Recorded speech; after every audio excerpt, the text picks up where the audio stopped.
अस्सलाम वालेकुम, मैं हूं फराह इसाक और आप देख रहे हैं मेरा YouTube channel wellness by Farah.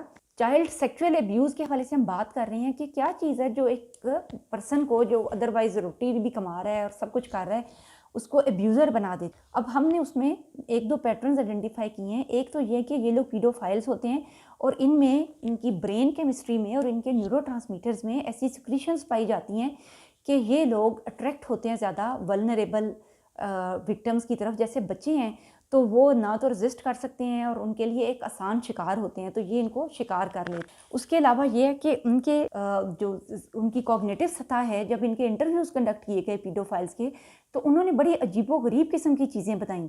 जैसे वो ये कहते हैं कि हमें ये लगता है कि बच्चों को भी इस चीज़ में मज़ा आता है।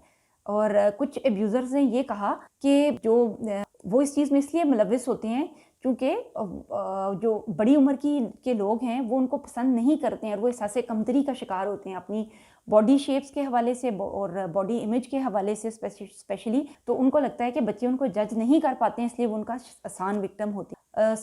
जो उससे भी एक तरह से एक बड़ा एलिमेंट आता है ना, वो है अनकॉन्शियस का, कि दरअसल लाशऊरी सतह पर ये जो लोग हैं ये एक अपनी जो चाइल्डहुड ट्रॉमास है ना उनमें फिक्स्ड होते हैं। ये लोग खुद बचपन में एक हार्श इन्वायरमेंट का हिस्सा रहे होते हैं, इनके साथ फिज़िकल, मेंटल या इमोशनल अब्यूज़ हो चुका हुआ होता है और एक तरह से वो खसियात ही ख़त्म हो जाती हैं जो किसी का दुख या दर्द महसूस करती हैं, क्योंकि इन्होंने खुद इतना टाइम एक दर्द की कैफियत में गुजारा हुआ होता है कि इन्हें एक तरह से दर्द महसूस ही नहीं होता। तो इस तरह जब ये चाइल्ड अब्यूज़ के जो केसेस थे, इनमें मुल्ज़िम जब मुजरिमान को पकड़ा गया और उनसे ये पूछा जाता है कि ठीक है, तुमने एक बुरा फेल था, तुमने वो किया, तुमने बच्चे को मारा क्यों?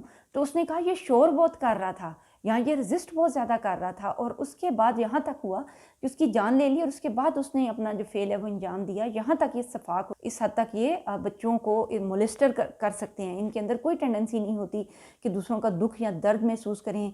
और एक जब स्पेशली इनका जो हार्मोन लेवल या स्ट्रेस लेवल इंक्रीज़ हुआ होता है तो उस टाइम पर ये वहशी दरिंदे होते हैं और उस टाइम पे हलाल हराम की, अपने रिश्तों की, इन चीज़ों की पहचान भी ये खो बैठ। तो एक तो एलिमेंट हमें नज़र आया कि इनका जो एक तरह से बायोकेमिकल और न्यूरल जो पाथवेज हैं वो डैमेज्ड होते हैं। प्लस एक और जो एलिमेंट आपने देखना है ना, एक तो हो गया चाइल्ड अब्यूज़ का कि खुद भी इन्होंने ये एक्सपीरियंस किया। दूसरी चीज़ ये है कि ड्रग्स का बहुत एलिमेंट है कि वो लोग जो ये स्टिमुलेंट्स लेते हैं और आइस का इस्तेमाल करते हैं, ये लोग अक्सर कोई ना कोई नशे का शिकार होते हैं और नशे की हालत में ये इस किस्म के क्राइम्स कमिट करते हैं। इस तरह ना ये एक जो सिंगल वाक़या है, ये एक सिंगल वाक़या नहीं होता है कि एक अम्ब्रेला टर्म होती है या एक अम्ब्रेला है जिसके अंदर बहुत से क्राइम्स आकर इकट्ठे होते हैं।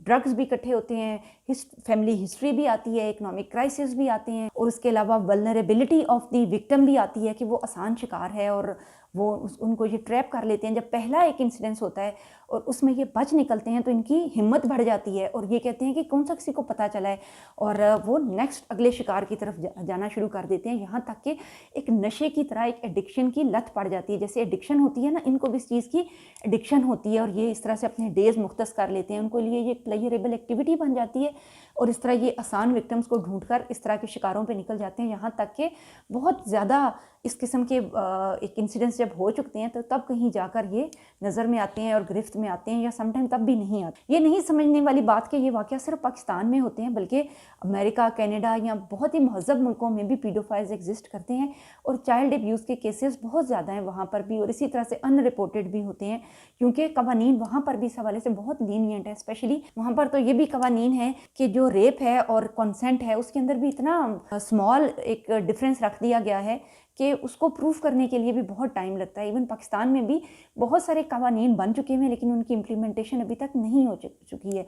जब तक हम बहुत सी साइकोलॉजिकल और लीगल इंटरवेंशंस को कंबाइन नहीं करेंगे हम इस चीज़ को नहीं रोक सकते हैं। विक्टिम्स के लिए ज़रूरी है कि अपना डीएनए टेस्ट करवाएं।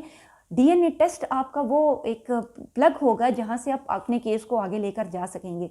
जिस तरह जितने भी इंसिडेंट्स रिपोर्ट हुए और उनमें विक्टिम्स के जब डीएनए लिया गया है वहीं से ही मुल्ज़िमान और मुजरिमान का पता लगने में लोग कामयाब हुए हैं। नहीं छोड़ना चाहिए किसी सूरत में, इनको सख्त से सख्त तरीन सज़ाएँ देनी चाहिए और इन सज़ाओं को इम्प्लीमेंट किया जाना चाहिए।